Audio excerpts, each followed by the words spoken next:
बोले कुछ नहीं, पान खा रहे हैं। हमने कहा बहुत अच्छा। 3 बत्ती चौराहे पर रहने वाला, सागर में चंगीला। चंगीलाल इतना विचित्र आदमी, और सागर का आदमी विचित्र ना हो, ऐसा तो हो ही नहीं सकता है।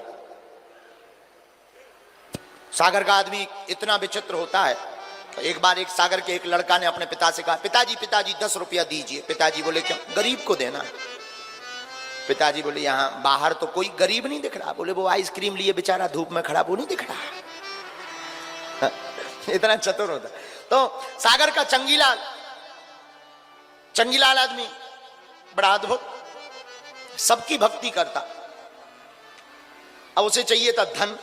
किसी ने कहा लक्ष्मी माता की पूजा करो, उसने आरती ली, ओम जय लक्ष्मी माता, हमको कुछ नहीं आता, बस सुबह शाम रुपया ही भाता। कई दिनों तक आरती की, लक्ष्मी नहीं मिली। तो किसी ने कहा लक्ष्मी जी तो अपने पति के अधीन है, नारायण की पूजा करो। नारायण की पूजा की, कोई काम नहीं बना। तीसरे महात्मा ने कहा कि भाई नारायण की पूजा से कुछ होना नहीं है, हनुमान जी कलयुग के राजा हैं, तुम उनकी पूजा करो। अब तो जय हनुमान ज्ञान सागर, भूत पिशाच निकट नहीं आवे।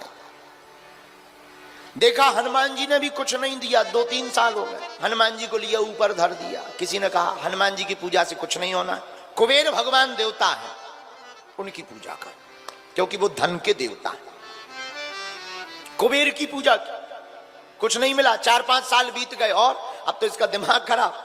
किसी ने कहा कुबेर से कुछ नहीं मिलना, शंकर जी की पूजा करो, वो भोले हैं, भोलेनाथ हैं, कभी भी कुछ भी दे सकते। अब ये तो लगा ओम नमः शिवाय, ओम जय शिव ओमकारा, लगा आरती करने। एक दिन क्या देखता है, धूप जलाई, अगरबत्ती का धुआं उठा, और धुआं उठा ऊपर मूर्ति जो रखी थी उन मूर्तियों की तरफ जाने लगा। इसने दिमाग लगाया कि पूजा काम क्यों नहीं कर रही, इतनी पूजा कर ली आज तक सफल क्यों नहीं हो। सीधा आदमी, भोला आदमी, इसने दिमाग लगाया है, अब समझ में आ गया, ऊपर जी बैठे हैं, हम प्रसाद लगाई नीचे देवतना जी सब खा जा। हमने अगरबत्ती लगाई, धुआं जी सूंघ रहे, यही से तो जी काम नहीं कर रहे देवता। इसने रुई लाई, रुई पौनी रुई के गोला बनायो, लगो नकुअन में लगा दे। तो सब भगवान के तो लगा दो। जब हनुमान जी की बारी आई तो हनुमान जी के लाने इन्हें गोला बनाओ, जैसे ही नाक में धरो सोई हनुमान जी ने हाथ पकड़ लो। ए क्या कर रहे हो? अरे बोले क्या कर रहे तुम, पूरा खा जा तू पर बैठे बैठे। हनुमान जी बोले यार छोड़ो भाई, ऐसा ना करो। अब ये बड़ा चौंक गया, बोले इतनी पूजा करी तुम आज तक प्रकट नहीं भाई, रुई लगा भी मैं प्रकट हो गए।